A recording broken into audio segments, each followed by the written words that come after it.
Bonjour, bienvenue dans Chronique criminelle.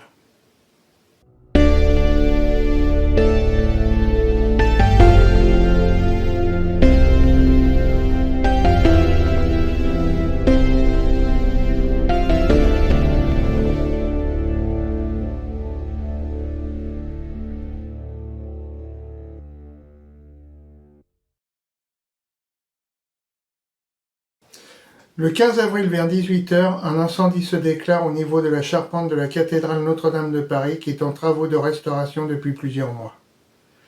L'intervention de centaines de pompiers jusqu'au lever du jour permet de sauver la structure principale. La charpente se trouvant à la base de la flèche était l'œuvre de l'architecte Eugène Viollet-le-Duc, constituée de 500 tonnes de bois et de 250 tonnes de plomb et culminait à une hauteur de 93 mètres. D'après les pompiers, les flammes sont apparues au niveau des échafaudages installés sur la toiture et se sont propagées extrêmement vite, atteignant l'ensemble du toit et détruisant la charpente qui était la plus vieille de Paris. Elle était faite de plus de 1300 chênes, ce qui représente environ 21 hectares de forêt. Le 6 mai à 5h26 du matin, à l'hôpital Portland de Londres, naît Archie de Sussex. Pesant 3,3 kg, l'enfant est en bonne santé. Ses parents, le prince Harry, duc de Sussex, et Meghan Markle, duchesse de Sussex, présentent leur premier enfant à la presse internationale le 8 mai dans la galerie Saint-Georges du château de Windsor, avant qu'il soit présenté à ses arrière-grands-parents, la reine Elisabeth II et le prince Philippe, duc d'Édimbourg. Le 21 mai 2019, le film Parasite sort en France. Il est présenté en compétition officielle au Festival de Cannes et remporte à l'unanimité la Palme d'Or du jury. C'est le 7e film du réalisateur Bong Joon-ho et c'est également le premier film sud-coréen à obtenir cette récompense. Ce film sort dans les salles obscures sud-coréennes le 30 mai. Parasite est considéré comme le meilleur film de l'année 2019 et l'un des meilleurs films du XXIe siècle par de nombreuses critiques cinématographiques. Ayant été tourné avec un budget de 15,5 millions de dollars, il rapporte 263 millions de dollars dans le monde entier. Entre les mois de mai à août 2019, le président Donald Trump, candidat à sa réélection pour 2020, et son avocat Rudy Giuliani font pression sur le gouvernement ukrainien afin qu'il enquête sur les activités commerciales de Hunter Biden, fils du principal opposant à l'élection présidentielle de Donald Trump.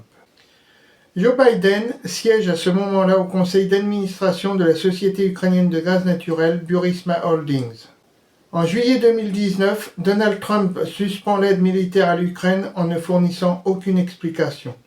Certains sénateurs démocrates font entendre que cette suspension pourrait avoir pour but de faire pression sur le gouvernement ukrainien pour qu'il enquête sur Hunter Biden. Le 22 février 2019, un homme se présente aux autorités de Chicago afin de se constituer prisonnier. Il est aussitôt entendu par les enquêteurs qui se réjouissent de se retrouver face à cet homme sur lequel ils enquêtent depuis des mois. Suite à son interrogatoire, les policiers lui lisent ses droits et lui annoncent qu'il est en état d'arrestation. Après lui avoir passé les menottes, ils le placent dans un fourgon cellulaire et le transfèrent immédiatement devant un juge qui l'inculpe de 10 chefs d'accusation d'abus sexuels criminels aggravés. L'homme qui vient d'être arrêté est une star internationale de la musique. Il se nomme R. Kelly.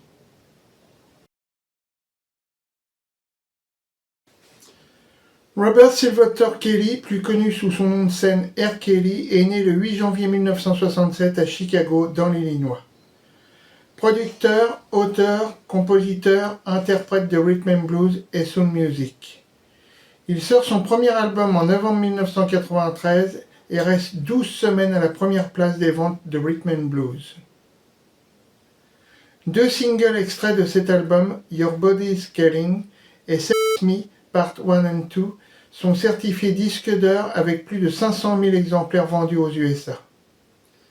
En 1995, R. Kelly compose et écrit la chanson You Are Not Alone pour la superstar Michael Jackson. Cette chanson lui vaudra la reconnaissance de la profession et il sera nommé 2 fois aux Grammy Awards. Le succès de R. Kelly continue de s'accroître avec la publication en novembre 1995 de son 2e album R. Kelly. Cet album s'est vendu à 4 millions d'exemplaires. L'album Air sort en 1998, essentiellement constitué de ballades. Ces chansons ne contiennent pas de paroles explicites comme les précédents. Il y a cependant un titre qui va aider R. Kelly à se faire reconnaître en tant qu'artiste international. Ce titre, qui devient par la suite la chanson phare de R. Kelly, est I Believe I Can Fly, qui se trouve être la dernière chanson de l'album R. Cette chanson est composée à l'origine pour le film Space Jam, qui met en scène Bugs Bunny et Michael Jordan. Ce titre a atteint la deuxième place du Billboard Hot 100 et la première place du classement britannique. Suite à ce succès, ce titre est nommé 3 fois aux Grammy Awards en 1998. Cet album réunit également des artistes extrêmement différents les uns des autres, comme par exemple Céline Dion et Jay-Z. L'album s'écoule à 6 500 000 exemplaires. Le 5e album, Chocolate Factory, sort en février 2003. Il se classe dès sa sortie à la première place du Billboard américain. Plus de 530 000 copies de cet album sont vendues la première semaine.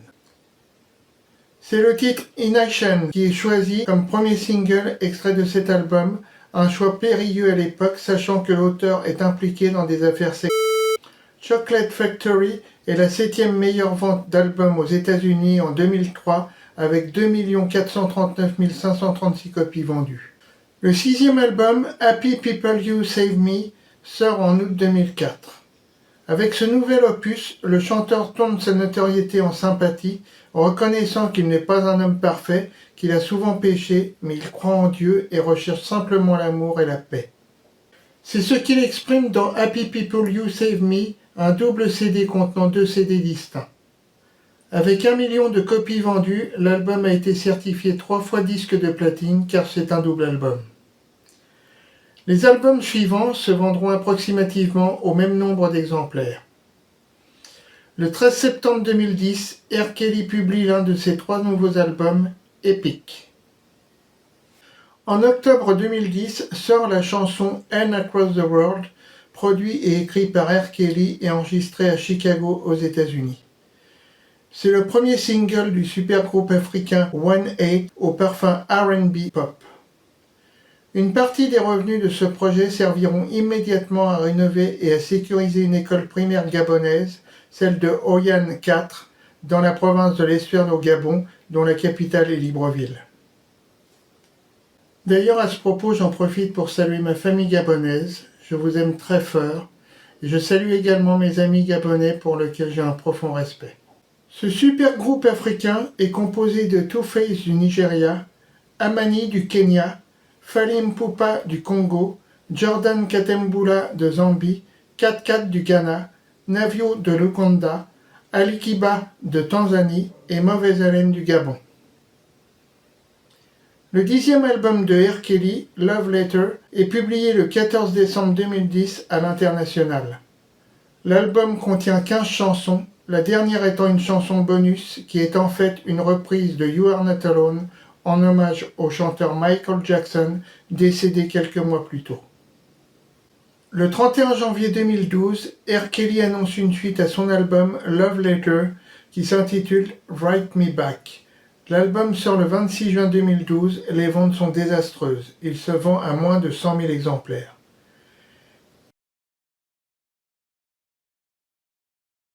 Tiffany Hawkins poursuit R. Kelly pour blessures intentionnelles et détresse émotionnelle qu'elle dit avoir subies durant sa relation qui a duré 3 ans avec la star.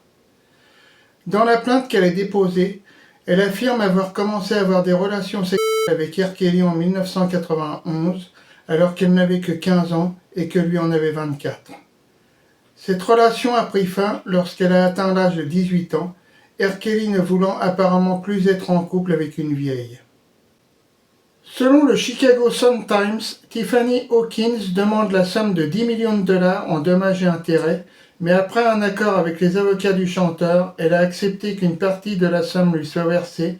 Elle recevra donc 250 000 dollars en 1998. Le premier scandale éclate lorsqu'il produit et travaille avec la chanteuse Aaliyah.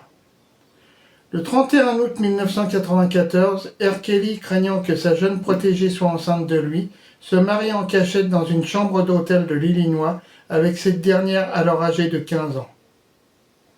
En effet, R. Kelly aurait payé un fonctionnaire de l'État pour obtenir une fausse carte d'identité attestant de la majorité de la chanteuse.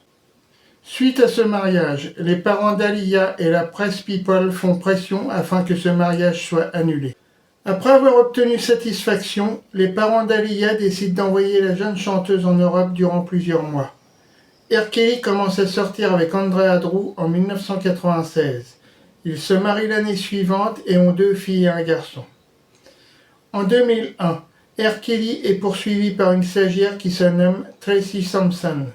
Elle dépose une plainte contre le chanteur R. Kelly, l'accusant de l'avoir incité à une relation sexuelle indécente lorsqu'elle était âgée de 17 ans.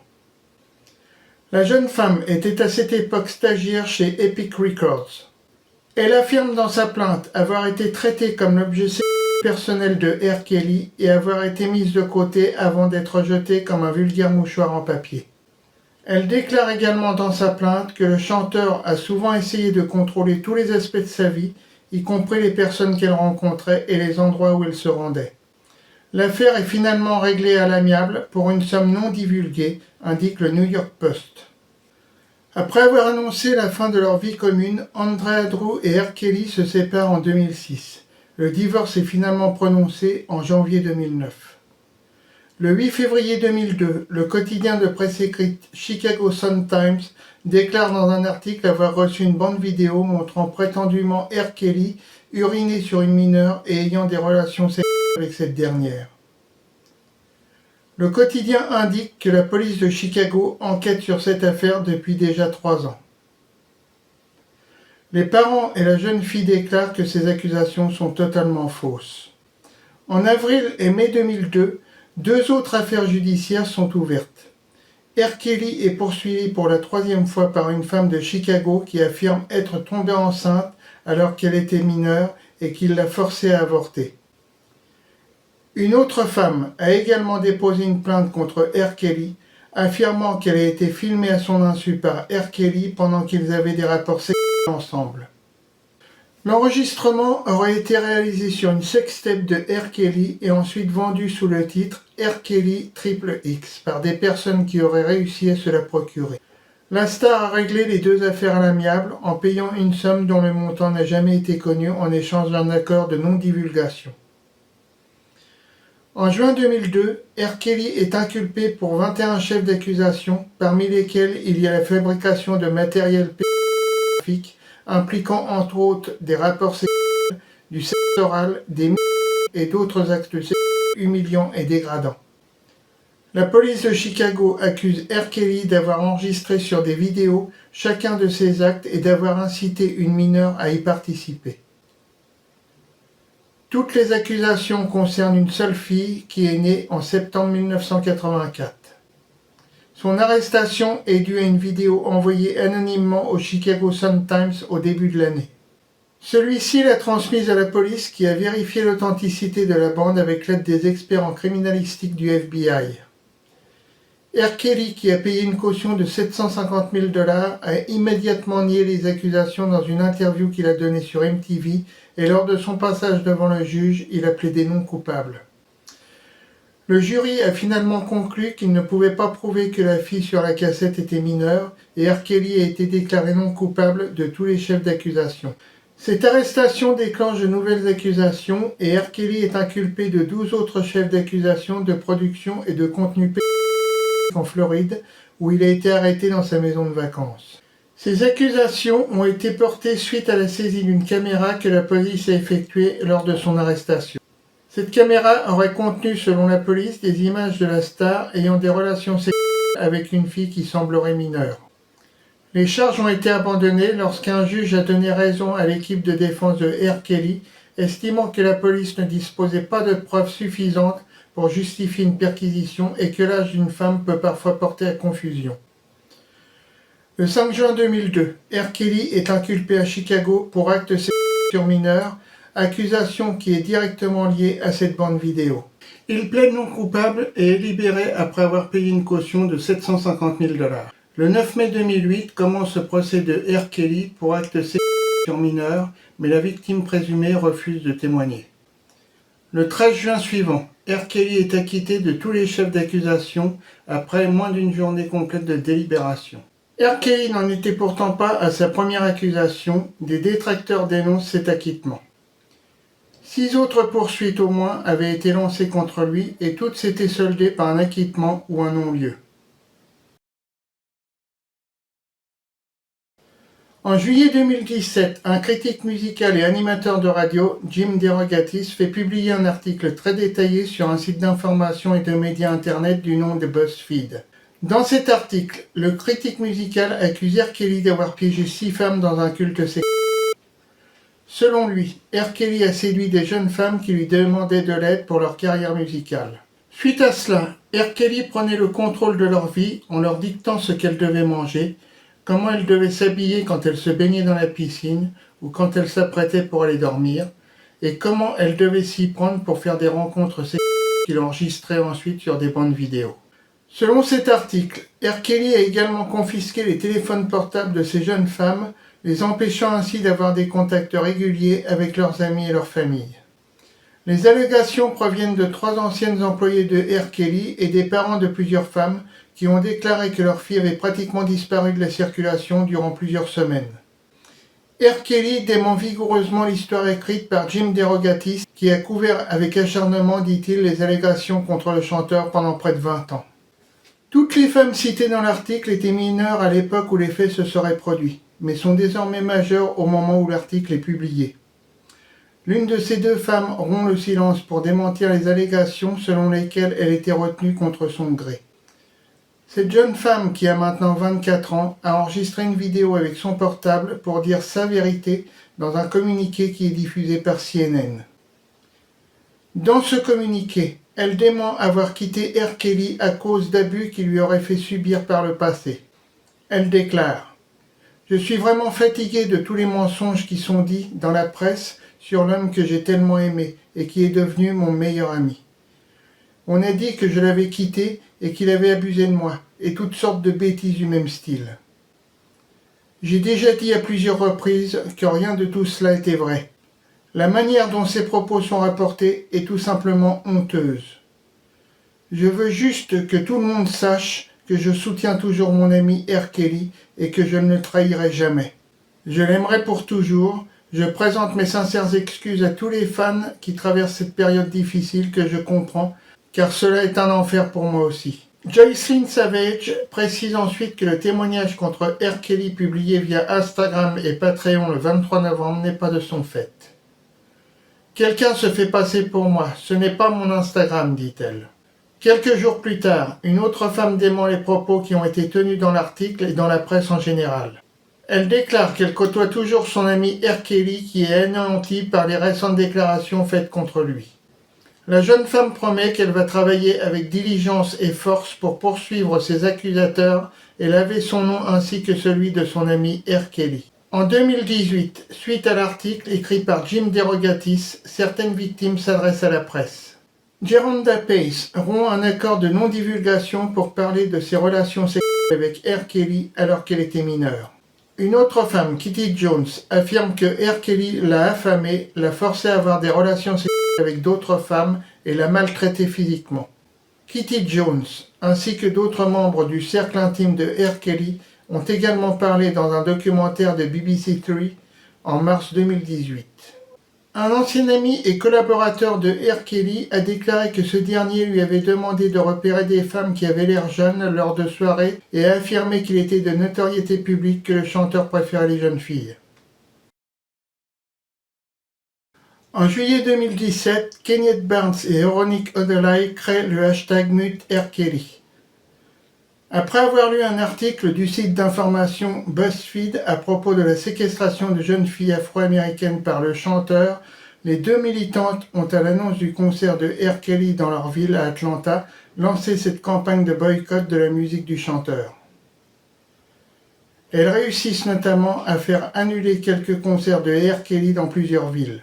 Time's Up est un mouvement contre le harcèlement sexuel qui a été fondé le 1er janvier 2018 par plusieurs célébrités d'Hollywood en réponse à l'effet Weinstein et au hashtag MeToo. En février 2018, le mouvement Time's Up a levé 20 millions de dollars pour son fonds de défense juridique et a rassemblé plus de 200 avocats bénévoles. Le 30 avril 2018, le mouvement Time's Up déclare ouvertement sur les réseaux sociaux qu'il se joignait à la campagne #MuteRKelly. Quelques semaines plus tard, la campagne #MuteRKelly fait pression sur la maison de disques RCA pour qu'elle interrompe ses liens avec le chanteur. Elle vise également les promoteurs de concerts, les vendeurs de billets et les services de streaming dont font partie Spotify, Apple Music et Pandora, leur demandant de stopper la distribution des chansons de R. Kelly.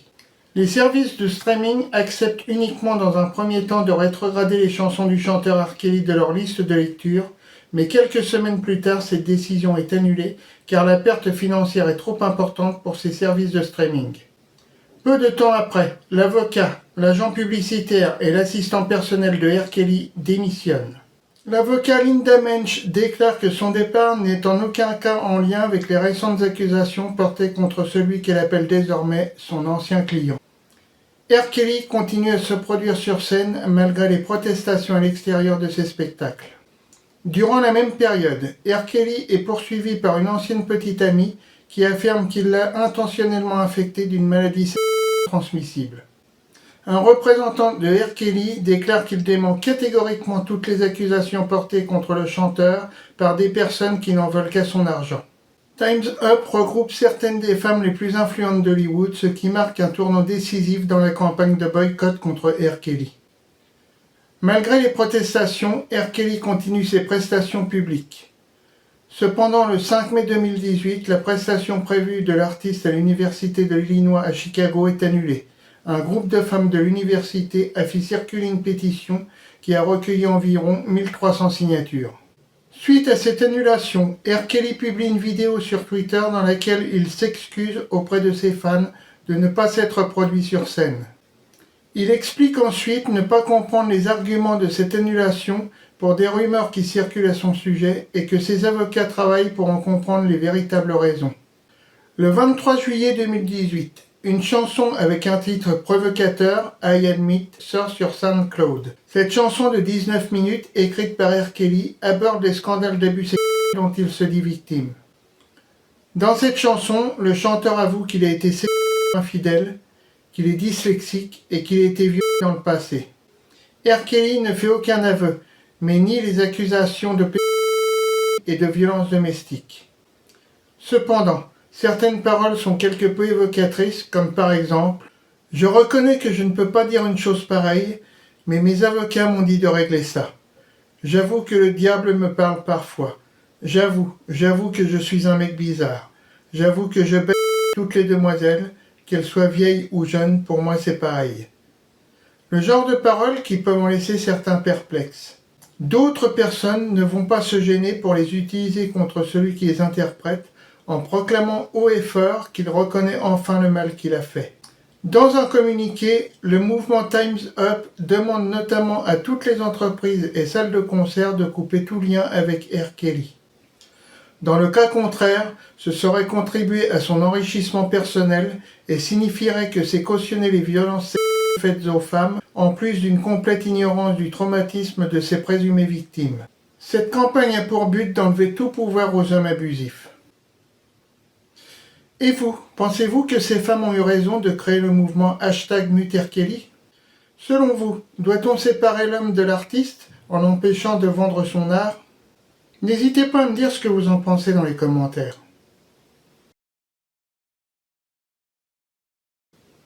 Du 3 au 5 janvier 2019, un documentaire fait sensation sur la chaîne de télévision américaine Lifetime. Ce documentaire, au titre évocateur Surviving R. Kelly, regroupe le témoignage de nombreuses jeunes femmes et de proches du chanteur. Ce documentaire fait l'effet d'une bombe.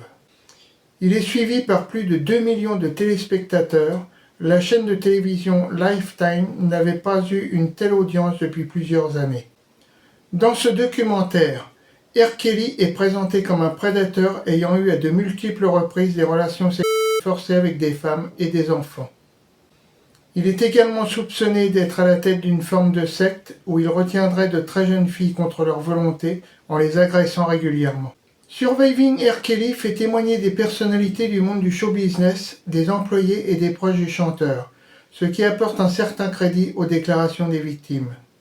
À la suite de la diffusion de ce documentaire, plusieurs stars de la chanson retirent des plateformes de téléchargement les morceaux enregistrés avec R. Kelly. Le 10 janvier 2019, dans un message publié sur Instagram, Joanne Kelly, la fille aînée du chanteur, s'exprime pour la première fois au sujet des accusations portées contre son père. Dénonçant les souffrances qu'elle a subies à cause de son père et déclarant qu'elle ainsi que son frère et sa sœur ne le côtoient plus depuis 2008. Elle affirme soutenir les victimes de son père en qualifiant ce dernier de monstre manipulateur et toxique. Au cours de 6 épisodes d'1 heure, le documentaire Surviving R. Kelly présente le regard le plus complet jamais porté sur les allégations contre le chanteur. Les 2 derniers épisodes sont particulièrement éprouvants pour les téléspectateurs lorsqu'ils entendent les témoignages poignants des accusatrices et les images des parents tentant de secourir leur fille qu'ils n'ont pas vue depuis des années. Si beaucoup de ces histoires sont familières, le documentaire insiste sur le fait que R. Kelly a été aidé par son entourage qui comprend son personnel de sécurité lors de certaines tournées, certains de ses amis et bien d'autres encore. Son ancien directeur de tournée, Demetrius Smith, déclare « C'est comme ça que ça se passait. Nous travaillions pour lui lors des tournées et nous étions chargés de lui apporter ce qu'il nous demandait. » Le 18 janvier 2019, 2 semaines après la diffusion de l'émission, la maison de disques RCA, filiale de Sony Music, rompt le contrat qu'elle avait avec le chanteur en raison de trop nombreuses accusations portées contre lui. Les concerts prévus aux États-Unis et en Nouvelle-Zélande sont annulés. En février, l'avocat des célébrités Michael Avenatti déclare avoir en sa possession des vidéos montrant R. Kelly en train d'avoir des relations sexuelles avec une jeune fille de 14 ans. Une des vidéos a été transmise à la chaîne d'information CNN qui confirme qu'une des jeunes filles filmées a bien cet âge. Le 22 février 2019, le bureau du procureur du comté de Cook dans l'Illinois inculpe R. Kelly de 10 chefs d'accusation. Il se défend maladroitement dans une interview télévisée où il apparaît hystérique. Le 6 mars 2019, la présentatrice Gayle King de l'émission de télévision CBS This Morning accorde une interview à R. Kelly afin qu'il puisse s'expliquer sur les récentes accusations portées contre lui dans le documentaire Surviving R. Kelly diffusé quelques semaines plus tôt.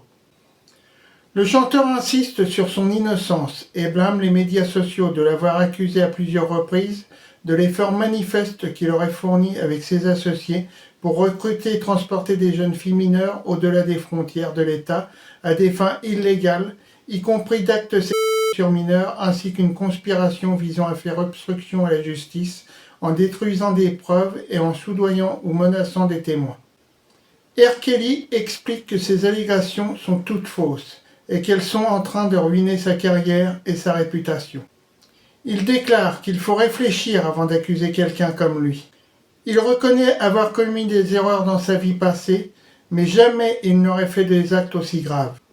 Au cours de cette interview, R. Kelly explose émotionnellement, pleure, frappe son poing dans sa main, puis se lève en s'adressant à la caméra, se frappe la poitrine avec violence en criant qu'il se bat pour sa vie et qu'il aurait été stupide de sa part d'avoir violenté et séquestré des femmes, vu sa notoriété. Un des gardes du corps de R. Kelly est obligé d'intervenir afin de calmer le chanteur et de le faire retourner s'asseoir à sa place devant la présentatrice. Il a été reconnu que Gayle King a montré un sang-froid incroyable durant cette interview et a été félicité par les dirigeants de la chaîne de télévision après le tournage. En mai 2019, 11 chefs d'accusation de crimes d'agression sexuelle et d'abus sexuels sont ajoutés à ceux déjà existants dans le dossier pénal de R. Kelly. En juillet 2019, R. Kelly est frappé par 2 inculpations fédérales distinctes dans l'Illinois et à Brooklyn. Les procureurs déposent ensuite 11 autres chefs d'accusation pour agression et abus sexuels sur une mineure âgée de 13 à 16 ans. Les documents d'inculpation décrivent des rapports sexuels et oraux avec une mineure qui se serait produit avec l'usage de la force ou avec menace de la force. L'accusatrice serait l'une des femmes présentées dans Surviving R. Kelly, qui dit avoir rencontré le chanteur lors de son procès pour en 2008. L'ensemble de ces allégations décrivent un effort organisé de la part de la star et de ses associés pour recruter et transporter des filles mineures au-delà des frontières de l'État à des fins légales. Comprenant également la production de ainsi qu'une conspiration visant à faire obstruction à la justice en détruisant des preuves et en soudoyant ou menaçant certains témoins. L'un des avocats de R. Kelly, Steve Greenberg, a déclaré dans un communiqué que son client était au courant des enquêtes menées contre lui et que les accusations n'étaient pas une surprise. Il ajoute que le chanteur a hâte d'être au tribunal afin que la vérité éclate au grand jour et qu'il soit libéré définitivement de ce qui a été pour lui une agression sans précédent commise par des personnes sans scrupules pour leur profit personnel. Comparaissant devant le tribunal de New York au début du mois d'août, la star plaide non coupable de tous les chefs d'inculpation portés contre lui, mais se voit refuser une libération sous caution au motif qu'il présente un risque de fuite dans un pays étranger. Quelques jours plus tard, les procureurs du Minnesota déposent des accusations de contre la star, ce qui signifie qu'il doit faire face à partir de cet instant à des affaires pénales dans 3 États américains. En août 2019, le tribunal fédéral du Minnesota engage une procédure contre R. Kelly pour 2 infractions pénales liées à la prostitution et à la sollicitation dans le comté de Hennepin. En août 2019, la libération sous caution déposée par les avocats de R. Kelly est rejetée par un juge fédéral de Brooklyn. Le juge Stephen L. Tission souligne qu'il est extrêmement troublé par la possibilité de subornation de témoins qu'a R. Kelly. En effet, des procureurs affirment que la star a payé un témoin afin qu'il ne se présente pas au tribunal pour déposer. Ce témoin a peur d'être victime d'une agression physique. Ce témoin a fait savoir qu'il ne viendrait pas témoigner car il n'a aucune protection personnelle. Le 11 décembre 2019 est annoncé dans la presse et à la télévision qu'il y aura bien une 2e saison intitulée Surviving R. Kelly Part 2 – The Reckoning. Le procès de R. Kelly à Chicago est reporté de 6 mois suite à une perquisition effectuée par la police qui a découvert des smartphones, des iPads et des disques durs dans un entrepôt qui contenait le matériel de la tournée du chanteur. Plus de 100 appareils électroniques ont ainsi été découverts et analysés avant d'être transmis au juge afin qu'ils soient utilisés au procès. Les procureurs ont également mis à jour des charges supplémentaires contre R. Kelly et y ont ajouté une autre victime à la liste déjà bien longue. Ils donnent peu de détails sur la nouvelle victime présumée appelée Minor Six, mais affirment que cette personne a rencontré R. Kelly à la fin des années 90, à l'âge de 14 ou 15 ans. Le chanteur se dit innocent de toutes ces nouvelles charges et plaide non coupable. En août, 3 des associés de R. Kelly sont accusés d'avoir tenté d'intimider certaines des victimes présumées en les harcelant puis en leur donnant de l'argent. Une enquête a été ouverte et des preuves ont été ajoutées au dossier du chanteur, déjà bien fourni. Les procureurs affirment qu'une victime s'est vue offrir 500 000 $ pour qu'elle garde le silence, bien qu'aucune somme n'ait finalement été donnée. Une autre victime présumée a été menacée de publier des photos explicites et une 3e a découvert à son réveil que sa voiture avait été incendiée dans son allée.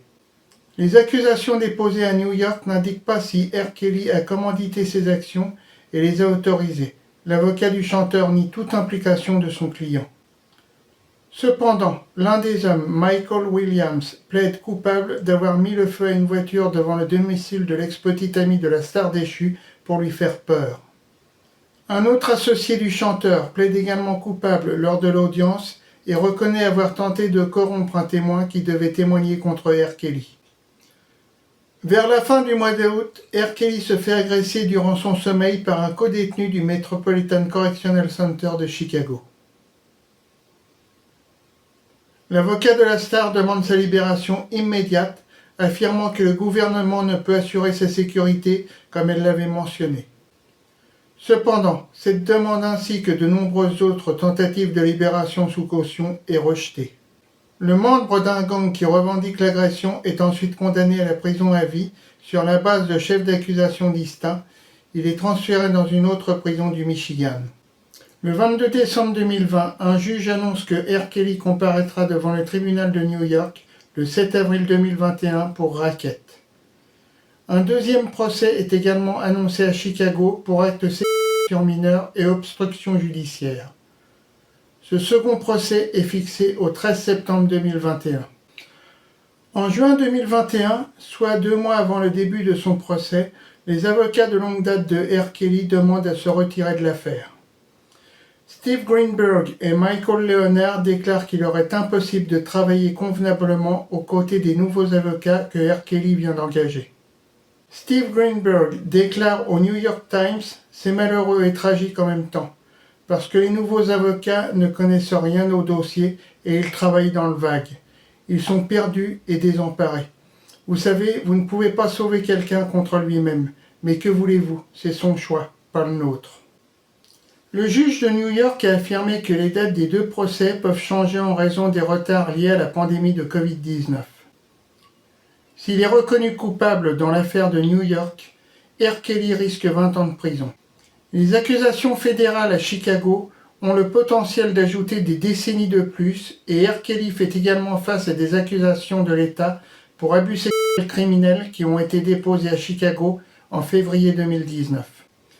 Lors de la dernière audience qui a eu lieu avant le procès de R. Kelly, la juge de district américaine Ann Donnelly rend une série de décisions visant à restreindre les preuves qui peuvent être montrées aux jurés.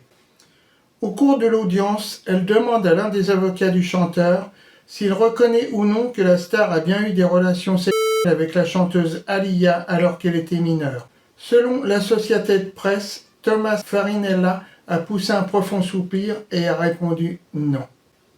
L'avocat confirme ensuite cette déclaration au journal The Independent en disant « La défense concède que mon client, M. Kelly, a eu des contacts sexuels mineurs avec l'inconnu numéro 1. » Quelques jours plus tard, la juge Ann Donnelly décide que les membres du public et les médias sont interdits d'accès à la salle d'audience en invoquant les restrictions liées au coronavirus. Une retransmission vidéo sera assurée dans des salles séparées. Le 9 août 2021 s'ouvre le premier procès de R. Kelly présidé par la juge Ann Donnelly, retardé à cause de la pandémie de Covid-19. Le chanteur est jugé au tribunal fédéral de Brooklyn pour plusieurs chefs d'accusation tels que exploitation sexuelle de mineurs, extorsion, enlèvement, corruption, actes sexuels avec des mineurs ou encore travail forcé. 11 victimes, 9 femmes et 2 hommes, fans du chanteur, sont venus décrire un système d'exploitation sexuelle organisé avec l'entourage de R. Kelly. Certaines victimes recevaient après les concerts les coordonnées de leur idole sur un morceau de papier. Durant ce procès, la juge Ann Donnelly indique lors de la lecture de la sentence que R. Kelly a utilisé sa renommée et a organisé des stratagèmes pour attirer les jeunes dans des relations sexuelles abusives dans une entreprise de racket qui a duré 25 ans. Les avocats de l'accusation accusent R. Kelly d'avoir épousé Aaliyah dans le seul et unique but de l'empêcher de porter plainte contre lui, sachant que les conjoints ne peuvent pas témoigner l'un contre l'autre lors d'un procès aux États-Unis. R. Kelly plaide non coupable de l'ensemble des accusations. Le 27 septembre 2021, il est reconnu coupable de tous les chefs d'accusation pesant contre lui sur une période de 24 ans et perd le procès. Le 29 juin 2022, il est condamné à 30 ans de prison. Le 15 août 2022, un deuxième procès s'ouvre à Chicago contre R. Kelly pour obstruction à la justice, actes sexuels sur mineurs et activités sexuelles sur mineurs. Le 14 septembre 2022, il est reconnu coupable d'actes sexuels sur mineurs et de détournement de mineurs, ce qui lui fait encourir une peine additionnelle de 10 à 90 ans de prison. À ce jour, la date de l'audience pour l'annonce de la sentence n'est pas encore fixée. Lors du procès, les procureurs dépeignent R. Kelly comme étant un maître dans la manipulation, utilisant sa renommée et sa richesse pour attirer des fans éblouis par son statut de star international. Le documentaire Surviving R. Kelly Part 3 The Final Chapter est diffusé du 2 au 3 janvier 2023. Le 23 février 2023, R. Kelly est de nouveau condamné à une peine de prison de 20 ans supplémentaires. Toutefois, cette peine se fusionne en partie avec les 30 ans de prison auxquels il est déjà condamné et il ne fera qu'1 an de prison additionnel. Le 24 avril 2023, R. Kelly est transféré au complexe correctionnel fédéral de Butner en Caroline du Nord. Le 27 avril 2024, la 7e Cour d'appel des États-Unis confirme la peine de 20 ans de prison prononcée contre R. Kelly pour avoir été reconnu coupable d'actes sexuels sur mineurs lors du second procès qui s'est tenu le 15 août 2022 à Chicago. Le 7 octobre 2024, la Cour suprême des États-Unis a refusé d'entendre l'appel de R. Kelly qui purge une peine de 30 ans de prison après avoir été reconnu coupable de crimes à caractère sexuel sur des mineurs à Chicago. Reconnu coupable en 2022 de 3 chefs d'accusation de production d'images d'agression sexuelle sur des mineurs et de 3 chefs d'accusation d'incitation de personnes mineures à des relations sexuelles, ces avocats ont fait valoir qu'un délai de prescription plus court pour les crimes à caractère sexuel sur des personnes mineures aurait dû s'appliquer aux infractions remontant aux années 90. La loi actuelle permet d'engager des poursuites tant que l'accusateur est encore en vie. Les juges n'ont pas détaillé leurs motifs pour refuser d'entendre l'affaire, comme c'est généralement le cas. Aucun d'entre eux n'a exprimé publiquement leur désaccord avec les avocats de R. Kelly et leur décision. Les tribunaux inférieurs avaient précédemment rejeté les arguments de la défense. Les procureurs fédéraux ont déclaré que la vidéo montrait effectivement la star en train d'agresser une jeune fille.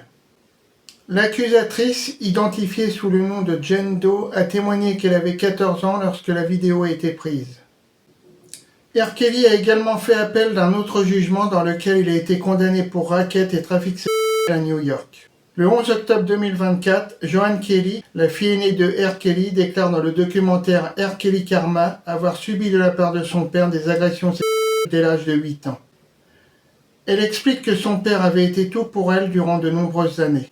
Lorsqu'il la touchait, ne sachant pas comment réagir, elle faisait semblant de dormir et espérait que cela se termine rapidement. Elle explique également qu'il a été très difficile pour elle d'en parler car elle avait trop peur de la réaction de certaines personnes, mais qu'elle avait signalé cet incident à sa mère la première fois en 2009, elle était alors âgée de 10 ans. Le 13 février 2025, R. Kelly a perdu en appel pour faire annuler sa condamnation à 30 ans de prison pour trafic sexuel. L'avocat du chanteur Jennifer Bonjean a indiqué que R. Kelly ferait à nouveau appel de la décision, arguant que la loi RICO n'a pas été correctement appliquée dans cette affaire. Jennifer Bonjean a fait valoir que la dernière décision donne au gouvernement un pouvoir discrétionnaire illimité pour appliquer la loi RICO à des situations absurdement éloignées de l'intention de la loi. La loi a été conçue pour punir le crime organisé et non les comportements individuels. R. Kelly a été condamné à un minimum de 30 ans de prison en 2023 après avoir été reconnu coupable de racket et de trafic sexuel. R. Kelly a fait appel pour faire annuler sa condamnation en mars 2025, mais un juge de la deuxième cour d'appel de Manhattan a rejeté sa demande. Le juge Denny Chin a expliqué que les procureurs avaient fourni de nombreuses preuves montrant comment R. Kelly a ramené à lui des jeunes filles et des femmes dans ses filets.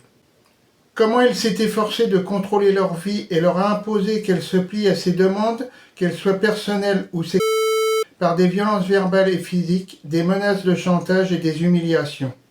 Prononçant le verdict au nom de 3 juges, le juge Denny Chin a poursuivi en expliquant que R. Kelly avait prévu de convaincre ses victimes qu'elles subiraient un préjudice terrible si elles n'acceptaient pas ses exigences sexuelles. À l'heure actuelle, R. Kelly purge sa peine qui devrait se terminer le 24 décembre 2045. Il aura 78 ans. Cette vidéo est à présent terminée. Merci de l'avoir suivie jusqu'au bout. J'espère qu'elle vous a plu. Cette chaîne ne peut grandir et évoluer que grâce à vous. Comment, me demanderez-vous? Eh bien tout simplement en vous y abonnant, en cliquant sur la petite cloche de notification, en likant cet épisode et en le partageant sur les réseaux sociaux. Quant à moi, je vous dis à une prochaine vidéo sur Chroniques Criminelles.